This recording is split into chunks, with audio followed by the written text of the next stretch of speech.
Hello everybody, this is Digraj Singh Rajput. Welcome to Magnet Brains. इस video में हम क्या पढ़ने वाले हैं? इस वीडियो में हम पढ़ेंगे what do we study in political theory. Topic को कनेक्ट करते हैं। अभी तक आपने चैप्टर में क्या समझ लिया है? देखो, मैंने आपको चैप्टर का एक सिंपल सा इंट्रोडक्शन दिया है कि पॉलिटिकल थ्योरी सब्जेक्ट है क्या चीज। अब आप अगर ये सोचते थे कि पॉलिटिकल थ्योरी पॉलिटिक्स से जुड़ा हुआ सब्जेक्ट है, तो पॉलिटिक्स से जुड़ा हुआ है, लेकिन पॉलिटिक्स की सही डेफिनेशन पता होना चाहिए। वो हमने पिछले वीडियो में देखा, व्हाट इज पॉलिटिक्स। अब हम क्या पढ़ने वाले हैं? अब हम पढ़ेंगे what do we study in political theory. Political theory as a subject, आप उसके अंदर पढ़ते क्या हो, ठीक है? तो subject matter of political theory, what is the subject matter of political theory. Political theory में हम क्या पढ़ते हैं, या फिर कह सकते हैं कि पॉलिटिकल थ्योरी अगर पॉलिटिक्स से जुड़ा हुआ तो आप क्या क्या चीजें देखते हो पॉलिटिक्स में? आप देखते हो मूवमेंट, ठीक है, किसानों का मूवमेंट चल रहा है, आप देखते हो ट्रेड यूनियन का मूवमेंट चलता है, ठीक। आप डेवलपमेंट देखते हो, चेंज देखते हो, ठीक है, कि over the period of time कैसे पॉलिटिक्स में बदलाव आता है, पॉलिटिक्स के नेचर में बदलाव आता है। ये सारी चीजें आप देखते हो और इसी चीज को आप पॉलिटिकल थ्योरी में पढ़ते हो। मतलब पॉलिटिकल थ्योरी में आप आइडियाज, थॉट्स, इन सारी चीजों को चलो डिस्कस कर रहे हो, तो क्या मुद्दा क्या रहेगा, ठीक है, किस मुद्दे पे आप चीजों को डिस्कस करोगे? मुद्दा क्या रहने वाला है? तो मुद्दा जैसे ये रहेगा कि किसानों ने अगर आंदोलन किया तो किसानों ने आंदोलन क्यों किया, हम सोचते हैं क्या कारण रहा होगा, किन पॉलिटिकल वैल्यूज पे किसानों ने आंदोलन किया होगा, ठीक है। तो उस तरह से क्या होता है कि हम पॉलिटिकल थ्योरी में इन सारी चीजों को आइडियाज के डायमेंशन से देखते हैं। तो हम क्या सकते हैं, हम ये कह सकते हैं कि deeper in the philosophy the values and principles are being discussed, or we can say that deeper in the philosophy the values and principles are studied in political theory, ठीक है। तो हम किन चीजों को पढ़ते हैं? वैल्यूज को पढ़ते हैं, प्रिंसिपल्स को पढ़ते हैं। जैसे डेमोक्रेसी एक वैल्यू हो गया, ठीक है, फ्रीडम एक वैल्यू है, इक्वालिटी एक वैल्यू है। तो हम इन सारे वैल्यूज को पढ़ते हैं पॉलिटिकल थ्योरी में। अब आगे जो आपका चैप्टर आएंगे, ठीक है, तो आगे चैप्टर आपके यही आएंगे, फ्रीडम से जुड़े हुए, इक्वालिटी से जुड़े हुए, सोशल जस्टिस से जुड़े हुए, डेमोक्रेसी से जुड़े हुए चैप्टर आएंगे। क्यों? क्योंकि अल्टीमेटली यही वैल्यूज, यही प्रिंसिपल्स जो हैं वो आपकी कंट्री में जो मूवमेंट हो रहे हैं उन्हें चालू करेंगे, बंद करेंगे, इन्फ्लुएंस करेंगे। जो भी आपकी कंट्री में डेवलपमेंट हो रहा है, जो भी बदलाव आ रहा है, वो इन्हीं आइडियाज के थ्रू तो आएगा। मतलब आप कुछ, अगर जैसे मान लो कि आपने एक बिजनेस चालू किया, तो बिजनेस चालू करने के लिए पहले क्या चाहिए रहेगा? आप बोलोगे पैसा। पैसा तो सेकेंडरी चीज है बाबू, पहले आपको एक विचार चाहिए रहेगा कि मैं ये बिजनेस करने वाला हूं। वैसे ही कभी मूवमेंट चालू होगा, कोई बदलाव आएगा, कोई बड़ा कह सकते हैं प्रोटेस्ट हुआ है, तो उसको कहीं ना कहीं चिंगारी जो है वो इन वैल्यूज, इन प्रिंसिपल से मिलती है। तो पॉलिटिकल थ्योरी कह सकते हैं at the bottom, roots level पे, ठीक है, रूट लेवल पे क्या होता है पॉलिटिकल थ्योरी में? आप वैल्यूज को पढ़ते हो, प्रिंसिपल्स को पढ़ते हो। यहां तक चीजें समझ में आ गई कि पॉलिटिकल थ्योरी में आप क्या पढ़ते हैं। पॉलिटिकल थ्योरी में आप जो भी मूवमेंट और चेंजेस, डेवलपमेंट देखते हो, तो वो सब कुछ वैल्यूज और प्रिंसिपल से इन्फ्लुएंस्ड होते हैं, तो हम उन्हें पढ़ते हैं, ठीक है। तो डिफरेंट कंट्रीज, अब जब इन्हें पढ़ते हैं तो देखो, ये वैल्यूज और प्रिंसिपल से ही क्या होता है, मतलब एक विचार आया, विचार से ही क्या होता है, विकास होता है, ठीक है। विचार से विकास कैसे होता है कि आपने एक थॉट लाए, ठीक है, एक आइडिया लाए, और उस आइडिया को ही फिर आप क्या मान के चलते हो, उस आइडिया को ही ड्राइवर मान के चलते हो, उसे पकड़ लेते हो, और वही आइडिया आपके देश को आगे ले जाता है, ठीक है। तो डिफरेंट कंट्रीज में try to protect such values by enshrining them in their constitution, as is the case with American and Indian constitution. जैसे हम क्या देखेंगे कि हमारे इंडियन कॉन्स्टिट्यूशन में हमने फ्रीडम को क्यों एक इंपॉर्टेंट वैल्यू दिया है? क्यों? क्योंकि हमने जब ब्रिटिश कॉलोनियल पास्ट को सफर किया, ठीक है, हमने देखा कि ब्रिटिशर्स जो थे तो कॉलोनी बना के बैठे थे। उन्होंने क्या किया, लोगों को बहुत मारा पीटा, लोगों के साथ में अनजस्ट व्यवहार हुआ, ठीक है। We were missing our freedom, ठीक है। हम क्या कहते हैं कि देश को आजादी मिल गई, वी गॉट इंडिपेंडेंस ऑन 15 अगस्त 1947, तो हमें फ्रीडम मिली है। तो फ्रीडम जो है वो हमारी वैल्यू है, ठीक है, जिसके लिए हमने लड़े हैं। फ्रीडम पे ही पूरा, उसी वैल्यू पे हमारा पूरा का पूरा इंडिपेंडेंस मूवमेंट बेस्ड था, ठीक है। तो इस सेंस में क्या होता है कि अलग अलग कंट्रीज जो रहती, तो इन्हीं आइडियाज को, मैंने बताया ना विचार से विकास होता है, तो इन्हीं आइडियाज को अपने कॉन्स्टिट्यूशन में एनश्राइन करती है, हमारे कॉन्स्टिट्यूशन में डालती है इन आइडियाज को, ठीक है। तो जैसे आप अमेरिकन कॉन्स्टिट्यूशन देख लो, इंडियन कॉन्स्टिट्यूशन देख लो, तो वो कॉन्स्टिट्यूशन इन्हीं वैल्यूज पर बेस्ड है। तो आप समझ रहे हो आप इस सब्जेक्ट की गहराई को, कि आप जब पॉलिटिकल थ्योरी में सारे आइडियल्स पढ़ते हो, सारे वैल्यूज को पढ़ते हो ना, तो आप इनडायरेक्टली और डायरेक्टली जितना भी डेवलपमेंट हो रहा है देश में, विदेश में, ठीक है, जो हिस्टोरिकल मूवमेंट्स रहे हैं, उनके पीछे के अंडरलाइन करंट्स क्या थे, वो चिंगारी पढ़ रहे हो आप, ठीक है, वो चिंगारी को समझ रहे हो। क्लियर हुआ? तो अब देखो सवाल ये भी आता है कि ये आइडिया ऐसे ऊपर से थोड़ी ना गिरे होंगे कि ये इक्वालिटी होता है, एक बक्से में इक्वालिटी लिखा होगा, उसकी डेफिनेशन लिखी होगी और ऊपर से ब्रह्मा जी ने टपका दिया होगा, ऐसा नहीं होता है ना। तो ये आइडियाज आए कहां से? How did these ideas came into existence? अब ये जो आगे मैंने आपको बताया वीडियो लेक्चर में, जब हम इंट्रोडक्शन पढ़ रहे थे इस चैप्टर का, तो मैंने बताया था कि सोसाइटी जो है ना, तो सोसाइटी क्या है, हमेशा इन आइडियल्स को, ठीक है, फ्रीडम, इक्वालिटी, जस्टिस, इन आइडियल्स को एक्सप्लेन करने की कोशिश करती है। अब सोसाइटी कैसे एक्सप्लेन करने की कोशिश करती है? तो सोसाइटी में क्या होता है, जितने भी थिंकर्स आते हैं, ठीक है, वो थिंकर्स क्या करते हैं, इन आइडियाज को over the period of time, मतलब इन आइडियाज को एक्सप्लेन करने की कोशिश करते हैं, उनकी सिग्निफिकेंस बताने की कोशिश करते हैं। तो सवाल यह आता है, how did these ideas came into existence? तो they emerge due to debates, ideas and discussions of various thinkers. ये एक्सप्लेन करते हैं हम आपको, एक बार देखो चुटकी बजा के एक्सप्लेन करते हैं कैसे। कि आपको पता है पॉलिटिकल थ्योरी में आप क्या करते हैं, आइडियाज वैल्यूज को पढ़ते हो। ये आइडियाज वैल्यूज जो इतनी इंपॉर्टेंट होती है कि हमारे कॉन्स्टिट्यूशन इन पर बेस्ड है। पर सवाल ये आता है, ये आइडियाज आए कहां से? तो ये आइडियाज आते हैं जब दो थिंकर्स जो सोसाइटी में एक टाइम पीरियड पे थे, उन्होंने किसी एक आइडिया की बात की, जैसे फ्रीडम की। फ्रीडम क्या होता है? आपकी बुक में जो एक स्टोरी दी गई है, ठीक है, तो उसमें जैसे एरिस्टोटल, प्लेटो वगैरह जो है, तो ये लोग क्या करते हैं, ये बात करते हैं कि जस्टिस का मतलब क्या होता है। तो ऐसा क्या होता है कि जब डिबेट्स होते हैं, डिस्कशंस होते हैं इन आइडियाज के ऊपर, अलग अलग थिंकर्स जब इन सारी चीजों पर बहस करते हैं कि क्या सही होगा, ठीक है, तब क्या होता है, तब जाके कहीं जाके आइडियाज इवॉल्व होते हैं। आया ना समझ में? तब जाके आइडियाज इवॉल्व होते हैं। तो हम जैसे अगर देखेंगे तो कौन कौन से थिंकर्स रहे होंगे over the period of time, तो यहां पे बताया गया as far back as 5th century BC, ठीक है, मतलब आज से 2500 साल पहले की अगर बात करें तो तब इन आइडियाज को डिस्कस किया गया होगा। तो प्लेटो और Aristotle discussed with their students whether monarchy और डेमोक्रेसी वाज बेटर, ठीक है। तो अब देखो क्या है कि डेमोक्रेसी एक आइडिया, एक वैल्यू है। अब डेमोक्रेसी सही है या नहीं है, मोनार्की सही है या गलत है, तो ये सोच कहां से आई, ठीक है, ये आइडियाज, आप डेमोक्रेसी को सही बोल रहे हो तो आप सही क्यों बोल रहे हो? आपने कभी डेमोक्रेसी से मिले हो? आप नहीं मिले हो ना, वो तो एक विचार है, एक थॉट है, तो वो सही है, तो उसको प्रूफ किया है थिंकर्स ने अपने आर्ग्यूमेंट्स के थ्रू, ठीक है। और जैसे देखोगे तो in modern time Rousseau, Jean Jacques Rousseau के बारे में आपने 9th क्लास में पढ़ा है, फ्रेंच रेवोल्यूशन में कितना इंपॉर्टेंट रोल रहा, कैसे, तो थिंकर्स ने आइडियाज दिए, ठीक है। जैसे Rousseau first argued for freedom, उन्होंने फ्रीडम की बात की, ठीक है, तो उन्होंने फ्रीडम की बात की, freedom as a fundamental right of humankind, ठीक है। तो उन्होंने बोला कि ह्यूमन बींग्स के लिए फ्रीडम तो बहुत ज्यादा जरूरी है, फ्रीडम नहीं होगी तो ह्यूमन बींग अपने आप को डेवलप ही नहीं कर पाएंगे, ठीक। तो अब क्या होता है, जैसे इन्होंने आइडिया दिया, अब इनके आइडिया से रेवोल्यूशंस आए, जैसे फ्रेंच रेवोल्यूशन आपने देखा, ठीक। तो इस सेंस में क्या होता है कि पॉलिटिकल थ्योरी में हम जब आइडियाज को पढ़ते हैं तो उन आइडियाज का बहुत बड़ा ग्रेटर इंप्लीकेशंस होते हैं, ठीक है। वो सिर्फ विचार नहीं होता, एक सिर्फ सोच नहीं होती है। मैं आपको अगर आज कुछ पढ़ा रहा हूं, आपको एक सोच दे रहा हूं, तो वो सिर्फ सोच नहीं है, वो आपके प्रिंसिपल्स को बना रही है, ठीक है। वो सोच आपको बना रही है, आपके एटीट्यूड को, आपको एज ए ह्यूमन बना रही है। और वो कल को आप जो भी करेंगे तो वो सोच आपके कहीं ना कहीं दिमाग में अंदर रहेगी, नहीं रहेगी, बोलो हाँ या ना, ठीक है। तो उस सेंस में आइडियाज का बहुत इंपॉर्टेंट रोल होता है ह्यूमन काइंड के इवोल्यूशन में, मैनकाइंड में, मतलब जितने भी डेवलपमेंट होने वाले हैं, ठीक है, उन सारी चीजों में आइडियाज का बहुत इंपॉर्टेंट रोल होता है। और उन्हीं आइडियाज को आप पॉलिटिकल थ्योरी में पढ़ते हो, इसलिए पॉलिटिकल थ्योरी पढ़ना जरूरी है, ठीक।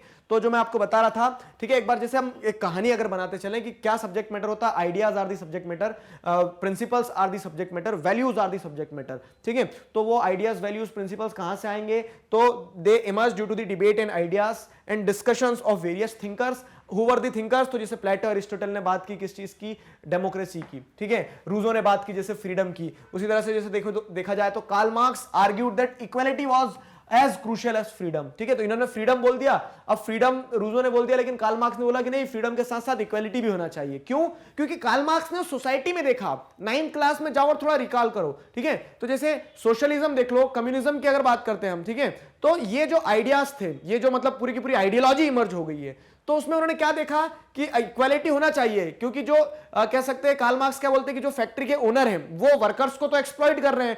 अब वर्कर्स पूरी मेहनत कर रहे हैं, खून पसीना बहा रहे हैं, और प्रॉफिट सारा कौन ले जाता है, फैक्ट्री के ओनर ले जाते हैं, ठीक है।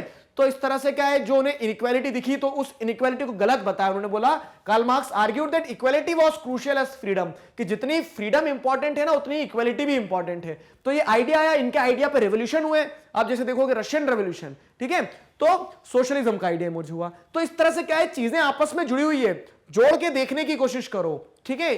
अब मैं आपको एक होमवर्क देता हूं और सभी को, कि आप सभी का ये होमवर्क है कि आप सारी आइडियोलॉजीज को एक बार समझ लेना। क्लास 9th में पढ़ के आए थे, धूल जम गई होगी उस पर, ठीक है।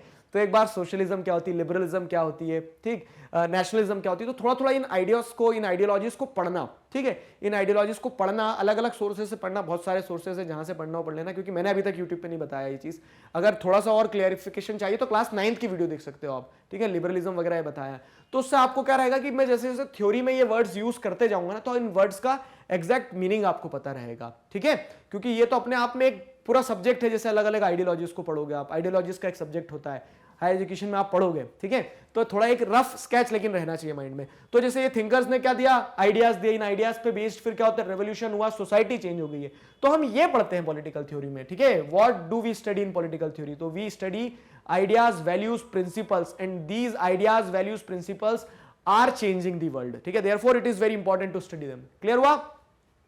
Closure home, Mahatma Gandhi discuss the meaning of genuine freedom और Swaraj in his book Hind Swaraj. Hind Swaraj ध्यान है, ठीक है। अगर ये ध्यान रहना चाहिए, क्लास 10th में आपने पढ़ के आए हो, क्योंकि कि जब नॉन कॉपरेशन मूवमेंट की बात की गई महात्मा गांधी के द्वारा, तो वो अपनी बुक में लिखते हैं कि ब्रिटिश रूल इंडिया में इसीलिए क्योंकि we are cooperating with them, ठीक है। वो हिंद स्वराज बुक में बताते हैं। तो क्या बोलते हैं कि हमारी फ्रीडम इसलिए नहीं मिल पाई क्योंकि हम हमारी फ्रीडम को कॉम्प्रोमाइजिंग पोजीशन में रख के बैठे हैं, किसके साथ, ब्रिटिश के साथ में। तो ये उन्होंने आइडिया दिया, और जब हमें समझ में आया कि नहीं भैया, हम तो हमारी फ्रीडम हमारे हाथ में, हम क्यों उनके साथ कॉपरेट करें, तब हमने नॉन कॉपरेशन मूवमेंट स्टार्ट किया, ठीक है। तो इस तरह से क्या है कि महात्मा गांधी ने आइडिया दिए, जैसे डॉक्टर बी.आर. अम्बेडकर के जो आइडिया है, ठीक है, he vigorously argued that the scheduled caste must be considered as a minority. वो बोलते थे कि शेड्यूल्ड कास्ट के जो लोग हैं, ठीक है, जो जिन्हें क्या किया जाता है, जो सोसाइटी में सो कॉल्ड पिछड़ा वर्ग जिन्हें कहा जा रहा है, ठीक है, जो पीछे रह गए हैं, तो उन्हें क्या माइनॉरिटी का स्टेटस मिले। माइनॉरिटी का स्टेटस मिलेगा तब उनके लिए क्या होंगे, एक्स्ट्रा राइट्स आएंगे, ये सारी चीजें आएंगी।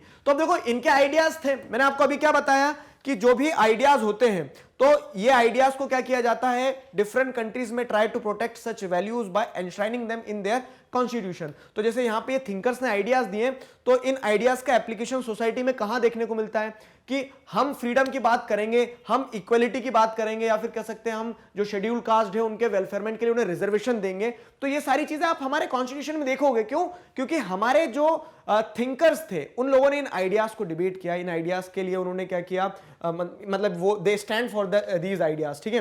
तो इसके चलते क्या होता है कि आइडियाज हमारे कॉन्स्टिट्यूशन में आज, ठीक है, और ये हमारे कॉन्स्टिट्यूशन में है, और ये हमारा मैटर ऑफ स्टडी बन गया है, ठीक है। जब आप पॉलिटिकल थ्योरी पढ़ते हो तो इस सेंस में आइडियाज को पढ़ना जरूरी है। क्लियर? तो ये चीज आपको ध्यान रखना होगी। अब एक चीज और सुन लो कि जैसे प्लेटो, एरिस्टोटल हो गए, रूजो हो गए, कार्ल मार्क्स हो गए, महात्मा गांधी हो गए, डॉक्टर अंबेडकर हो गए, तो ये जो थिंकर्स है ना, ये थिंकर्स जैसे बोलते हैं ना, कर्म ही पूजा है। तो अब आपका कर्म क्या है, पढ़ना, तो आपको इनकी पूजा भी करना पड़ेगी। आपको इनके थॉट्स जो है इन्हें ध्यान रखना होगा। क्यों? क्योंकि आगे आने वाले जो चैप्टर्स हैं तो वहां पे आप रिलेट करते चलोगे। जैसे फ्रीडम है, तो फ्रीडम को लेकर महात्मा गांधी क्या बोलते थे, जैसे इक्वालिटी है, तो इक्वालिटी को लेकर डॉक्टर बी.आर. अम्बेडकर क्या बोलते थे, ये सारी चीजें आप रिलेट करते चलोगे, ठीक। और थ्योरी को पढ़ने में तभी मजे हैं जब आप इनके विचारों से थोड़ा सा क्या रहोगे, थोड़ा सा इनके विचारों से टच में रहोगे, ठीक है। तो इनके थॉट्स को ध्यान रखना है। क्लियर? अब देखो, अब लेकिन क्वेश्चन अभी भी सेम वही रहता है सर। आपने कहानी बहुत अच्छी बता दी कि हम what do we study in political theory, तो we study values and principles in political theory. क्यों? क्योंकि वो वैल्यूज और प्रिंसिपल जो है वही चेंज लाती है, वही फाउंडेशन बनती है देश के बनने में, देश के कॉन्स्टिट्यूशन के बनने में, ठीक है। लेकिन सवाल वही है कि क्या क्या पढ़ते हैं, ठीक है, पॉलिटिकल थ्योरी क्या होता है, तो क्वेश्चन रिमेन्स द सेम। तो अब देखो, अब सटीक आंसर आपका जो एग्जाम में आंसर लिख के आना, वो मैं बताता हूं आपको। क्या लिख के आओगे कि political theory is a systematic study of politics which deals with ideas and principles that shapes socio political life. ये आपकी पॉलिटिकल थ्योरी की डेफिनेशन हो गई कि पॉलिटिकल थ्योरी क्या है। पॉलिटिकल थ्योरी एक सिस्टमैटिक स्टडी है पॉलिटिक्स की। पॉलिटिक्स की सही डेफिनेशन अभी बताई पिछले वीडियो में मैंने आपको, ठीक है। जहां पे आप हो, आपकी गवर्नमेंट है, ये सभी लोगों का ऑब्जेक्टिव ये रहना चाहिए कि हमारी कॉमन प्रॉब्लम्स को कैसे खत्म किया जाए, सोशल डेवलपमेंट कैसा हो, ठीक है।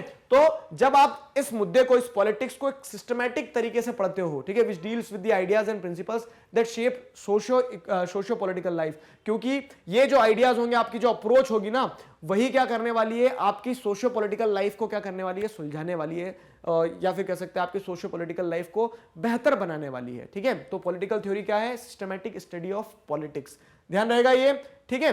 तो it clarifies the meanings and concept of such concepts such as freedom, equality, justice, democracy, secularism and so on. अब जब आप पॉलिटिकल थ्योरी में क्या करते हो, पॉलिटिक्स की स्टडी करते हो और उस पॉलिटिक्स में सारे आइडियाज और आइडियल्स होते हैं, तो आइडियाज और क्योंकि देखो क्या है, पॉलिटिकल थ्योरी में एक तरह से आप आइडियाज को पढ़ते हो, वो आइडियाज आपके देश की पॉलिटिक्स को इन्फ्लुएंस करते हैं, तो वो आइडियाज का सही मतलब क्या ये जानना भी जरूरी है, ठीक है।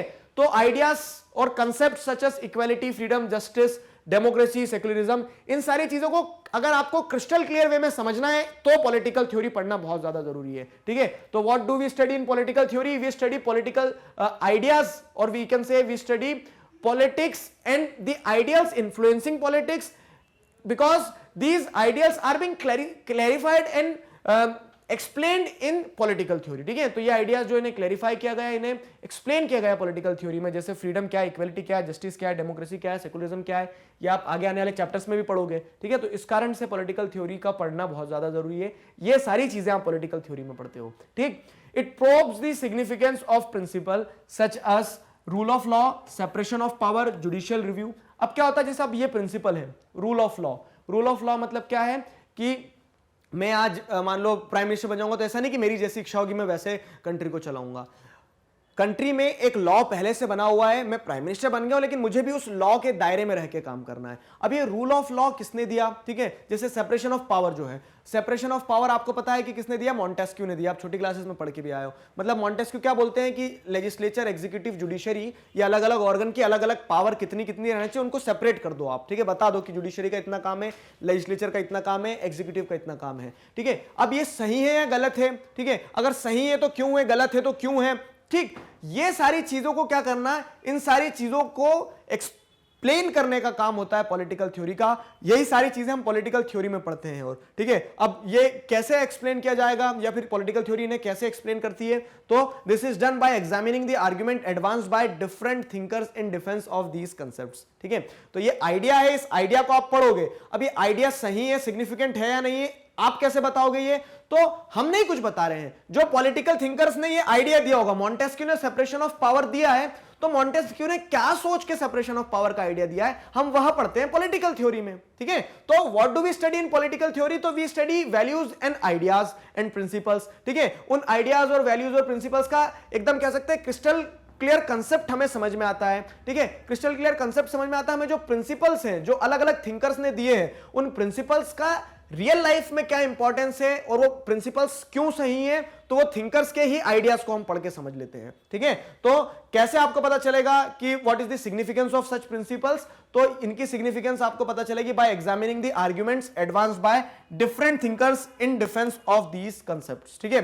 Plus political theories also reflect upon our current political experiences, ठीक है। आवर करंट पॉलिटिकल एक्सपीरियंसेस का मतलब क्या है, ये समझो, अच्छे से समझना। देखो आज हमारे देश में अगर मान लो क्या हो रहा है, आज हमारे देश में कहीं पे कोई प्रोटेस्ट कर रहा है, ठीक है। आज हमारे देश में कोई प्रोटेस्ट कर रहा है, जैसे कि क्या कह सकते हैं कि चलो महिलाएं प्रोटेस्ट करी कि उन्हें इक्वल रिप्रेजेंटेशन नहीं मिल पा रहा है मेन के बराबर, ठीक। तो क्या हो गया, यहां पे जो इक्वलिटी की बात पहले थिंकर्स ने की गई होगी, उसी आइडिया को उठाकर महिलाएं ये आवाज उठा रही होंगी कि हाँ इक्वलिटी क्या है, मिसिंग है, इक्वलिटी मिसिंग है। तो वो क्या होता है कि हमारे कंट्री में आज जो हो रहा है, ठीक है, आज जो करंट पॉलिटिकल एक्सपीरियंसेस है उन्हें शो किया जाता है जब आप पॉलिटिकल थ्योरी को अच्छी तरह से पढ़ते हो। तो political theorist also reflect upon the current political experiences and point out trends and possibilities for the future. वो आज जो चीजें चल रही हैं उनको पॉइंट आउट करके बता सकते हैं कि फ्यूचर में क्या होगा। क्यों? क्योंकि जैसे अब मैं आपको एक चीज बताता हूं बहुत सिंपल सी। मार्क्स ने आइडिया दिया, कार्ल मार्क्स ने किस चीज का, वो इक्वालिटी की बात कर रहे थे, जैसे यहां पे बताया ना मैंने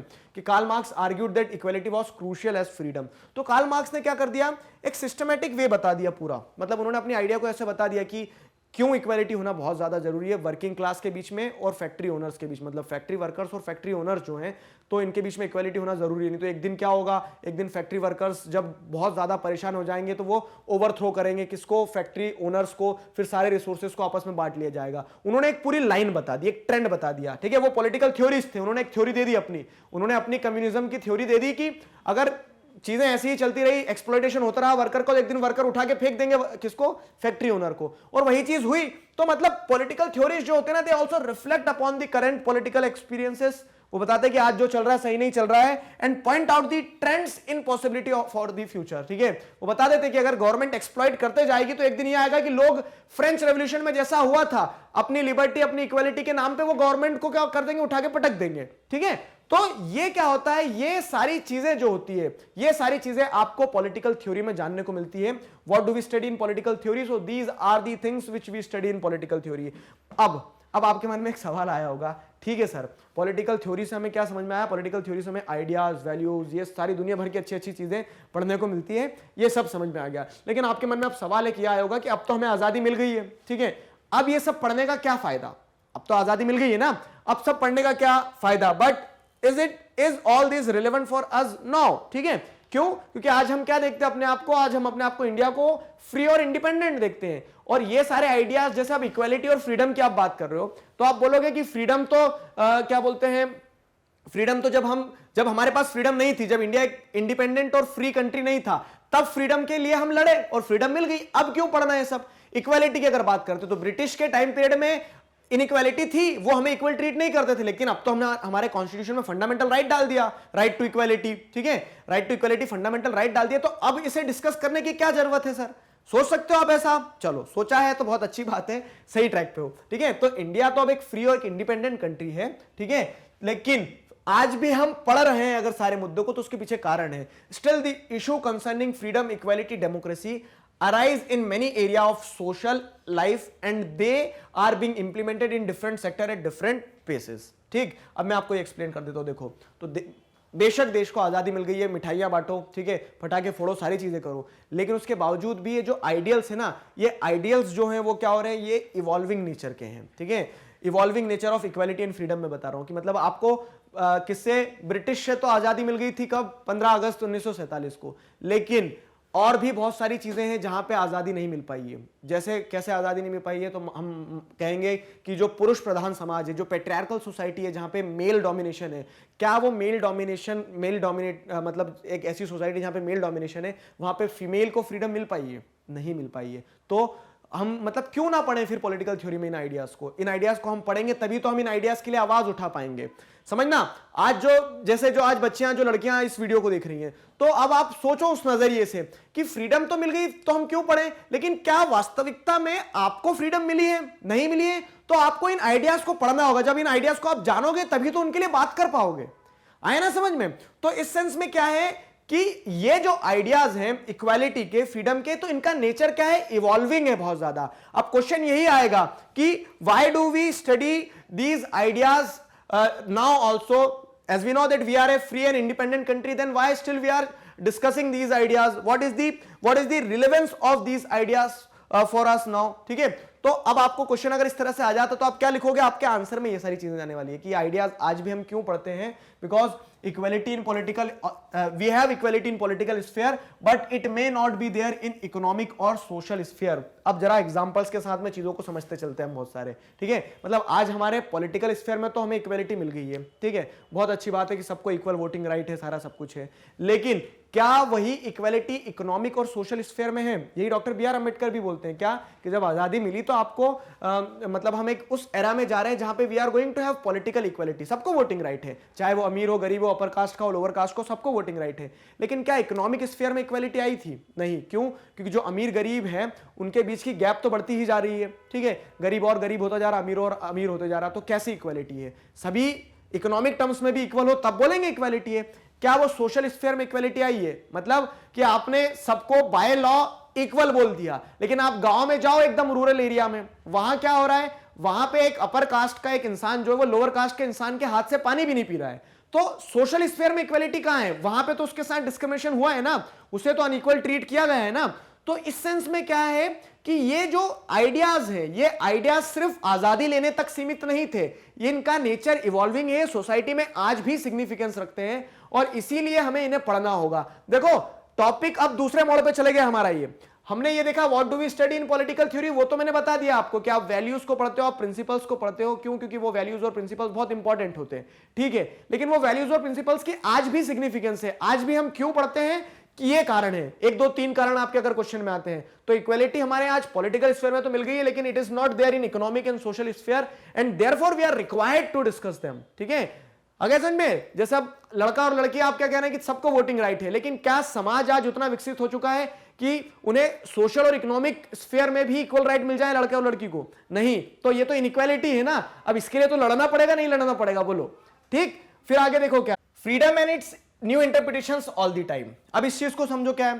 देखो मैं आपको यही बता रहा हूं, पहले हमेशा है ना, जब भी टॉपिक पढ़ो तो एक चीज हमेशा ध्यान में रखना कि उसका क्वेश्चन क्या बन सकता है उस टॉपिक का।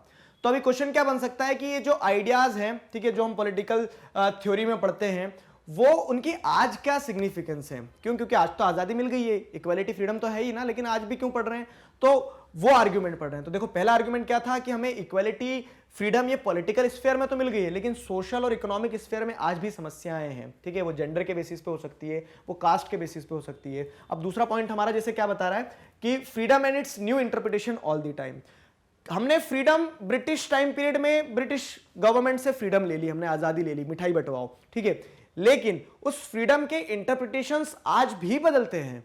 जैसे एक एग्जांपल मैं आपको देता हूं कि आप कोई गेम खेल रहे हैं, ठीक है, आप कोई गेम खेल रहे हैं, उस गेम को खेलते खेलते आपको समझ में आता है कि यार इसमें तो ये डायमेंशन भी है। जैसे कि एग्जांपल मैं बताता हूं और आपको कि YouTube, ठीक है, अब YouTube पे हम लोग आए, YouTube पे तो हमने करते करते सीखी हैं बहुत सारी चीजें। ऐसा थोड़ी ना कि हम पैदा हुए थे तभी हमें YouTube का नॉलेज मिल गया था। चलाते चलाते करते करते सीखते हो। आप इंस्टाग्राम चलाते हो, फेसबुक चलाते हो, तो आप करते करते सीखते हो ना। वैसे ही आप देश को ब्रिटिश गवर्नमेंट से आजाद कर लियो, लेकिन आपको देश में और भी बहुत सारी चीजों की आजादी देना होगी। सोच की आजादी, ठीक है, विचारों की आजादी, धर्म की आजादी, इन सारी चीजों की आजादी देना पड़ेगी, नहीं देना पड़ेगी? तो इस सेंस में क्या लिखा गया है, freedom and its new interpretations all the time. तो इसीलिए इन आइडियाज को पढ़ना जरूरी है। फॉर एग्जाम्पल जैसे देखें फंडामेंटल राइट्स, देखो फ्रीडम तो एक आइडिया है, मतलब हम आइडियाज और वैल्यूज की बात कर रहे हैं ना, तो फ्रीडम वैसा एक आइडिया, एक वैल्यू है। अब वो जस्टिस की बात कर लो, आप इक्वालिटी की बात कर लो, डेमोक्रेसी की बात कर लो, कोई भी आइडिया वैल्यू उठा दो, हर आइडिया, हर वैल्यू का नेचर जो होता है वो ऐसा ही होता है। हर आइडिया, या फिर जैसे अब इक्वालिटी लिख दे, equality and its new interpretations all the time, ठीक है। तो इक्वालिटी की जब बात की जाती थी तो मेल फीमेल की इक्वालिटी की बात की जाती थी, लेकिन आज इक्वालिटी में ट्रांसजेंडर भी आ गए, आगे ना समझ में। तो उस तरह से क्या है कि हमेशा उसका नया इंटरप्रिटेशन होता रहता है। अब चाहे वो कोई भी आइडिया हो, वो फ्रीडम का हो, इक्वालिटी का हो, जस्टिस का हो, किसी भी चीज का हो। जैसे एग्जांपल में एक और क्या दिया आपकी बुक में, fundamental rights in their reinterpretations in response to new circumstances. जैसे फंडामेंटल राइट में क्या दे दिया, right to life. Right to life एक फंडामेंटल राइट है, आपको जीने का अधिकार है, कोई नहीं मार सकता आपको, ठीक है, तो आपको जीने का अधिकार है। लेकिन अब सिर्फ जीने के अधिकार देने से आप जिंदा थोड़ी ना रह जाओगे। अब आप जीने का तो अधिकार है, आप बोल रहे कि हम आपको मारेंगे नहीं, लेकिन गवर्नमेंट की आंखों के सामने आप भूख के कारण तड़पते हुए मर रहे हो अगर, तो वो क्या हुआ, वो तो देख के मक्खी खाने वाली बात हो गई, ठीक है। तो उस चीज को ध्यान में रखते हो फिर गवर्नमेंट ने क्या इंटरप्रिटेशन दिया, जैसे मैं बता रहा हूं कि राइट्स की हमेशा इंटरप्रिटेशंस होती रहती है, इस कारण हमें राइट्स पढ़ना होगा, ये सिग्निफिकेंस है उनकी आज भी पढ़ने की। तो इस कारण जैसे fundamental rights in their reinterpretation in response to new circumstances, तो गवर्नमेंट ने राइट टू लाइफ में क्या बोल दिया कि right to life includes right to livelihood. Right to livelihood भी एक अधिकार होता है आपका, कि आपको जीने का अधिकार तो है, लेकिन उस जीने के लिए आप लाइवलीहुड अर्न कर पाओ, ये भी आपका एक फंडामेंटल राइट है। तो इस रिस्पांस में फिर क्या होता है, फिर गवर्नमेंट मनरेगा जैसी स्कीम लेके आती है, गवर्नमेंट आपको क्या देती है, सब्सिडाइज रेट पे फूड ग्रेन्स देती है, ठीक है। तो क्या होता है कि हमारे राइट्स का स्कोप बढ़ता जा रहा है, रीइंटरप्रिटेशंस बढ़ते जा रहे हैं। तो उस सेंस में उस चीज को उस मायने से अगर देखा जाए तो क्या होगा कि हमें आज भी वो आइडियाज को पढ़ना जरूरी है। तो what do we study in political theory, we study ideas, values, principles, और उनकी सिग्निफिकेंस आज भी है, ये चीज मैं आपको बता रहा हूं। एक और example, judicial reinterpretations and government policies to amend and expand fundamental rights, ठीक है। अब राइट्स हमेशा स्टैटिक नहीं होते हैं, जुडिशरी इंटरवीन करती है, जुडिशरी इंटरवीन करके उन राइट्स को बढ़ाती घटाती है। जैसे राइट टू प्रॉपर्टी आपको फंडामेंटल राइट में दे दिया था, ये आप इंडियन कॉन्स्टिट्यूशन एट वर्क वाला जो चैप्टर मतलब जो बुक है ना, उसमें जब जुडिशरी वगैरह वाला चीजें पढ़ोगे तो वहां जो मैं चीजें बता रहा हूं आपको वो यहां लागू करना, यहां जो आइडियाज बता रहा हूं वहां लागू करना, ठीक है। वाटर टाइट कंपार्टमेंट मत रखना दोनों बुक्स के बीच में। मैं कहूंगा कि सिर्फ बुक्स छोड़ो, सब्जेक्ट्स के बीच में भी आप ज्योग्राफी पढ़ रहे हो तो ज्योग्राफी के साथ में देखना कहां ये आइडियाज लग सकते हैं, जितना जोड़ सकते हो उतना जोड़ के देखना, कोई आपके ऊपर बंदिशें नहीं है, ठीक है। तो जैसे अब क्या होता है कि over the period of time ये जो आइडियाज हम पढ़ते हैं ना पॉलिटिकल थ्योरी में, इनका जुडिशियल रीइंटरप्रिटेशन होता है। मतलब जुडिशरी अपने हिसाब से बताती है कि ये राइट्स आपके इतने बढ़ा दिए गए या फिर कम कर दिए गए। जैसे राइट टू प्रॉपर्टी को देखा जुडिशरी ने कि यार भैया लड़ाई हो रही है, ठीक है, राइट टू प्रॉपर्टी को हमें कहीं तक सीमित करना होगा, तो उसको फंडामेंटल राइट से हटा दिया, ठीक है। अब अगर बात की जाए कि राइट टू एजुकेशन जो है, तो राइट टू एजुकेशन को फंडामेंटल राइट में जोड़ दिया। क्यों? क्योंकि गवर्नमेंट ने देखा कि राइट टू लाइफ दे दोगे तो सिर्फ जी तो आज क्या इंसान के साथ साथ जानवर भी जी रहे हैं, लेकिन इंसान को इंसानों की तरह जीना होगा, तो राइट टू एजुकेशन एक इंपॉर्टेंट फंडामेंटल राइट बन जाता है। तो यहां पे क्या होता है, गवर्नमेंट ने अमेंडमेंट लाई, ठीक। तो judicial interpretation in government policies to amend and expand fundamental rights. इन सारी चीजों के चलते हमें क्या समझ में आया इन एग्जांपल्स के चलते, कि कोई भी आइडिया हो, जैसे फॉर एग्जांपल फ्रीडम है, तो any idea for example freedom and it has new interpretations all the time. इसी सेंस में हमें आज इन्हें पढ़ना जरूरी है।